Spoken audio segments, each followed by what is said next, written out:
Sir కేవలం tablets, creams పెడితే సరిపోదా అని చాలామంది ఆలోచిస్తూ ఉంటారు. నేను ఎప్పుడు ఒకటే చెప్తాను. మొటిమలు తొందరగా తగ్గడానికని పీల్స్, లేజర్స్ అనేటివి చేయాలండి. పీల్స్, లేజర్స్ అనేటివి మంచిగా చేస్తే చర్మంలో మనకి నెమ్మదిగా, నెమ్మదిగా అదంతా నలుపంతా తగ్గుతుంది. అలానే మొటిమలు కొత్తయి మొటిమలు రాకుండా తగ్గుతుంది. అలానే చర్మం టెక్స్చర్ కూడా స్మూత్ అవుతుంది. నల్ల మచ్చలు కూడా తగ్గుతాయి.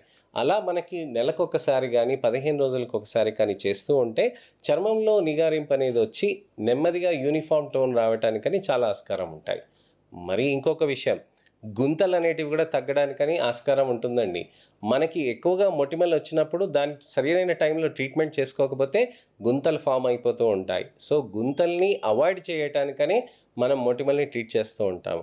మరకల్ని అవాయిడ్ చేయటానికనే మొటిమల్ని ట్రీట్ చేస్తూ ఉంటాం. అది మనం గమనించాల్సిన విషయం.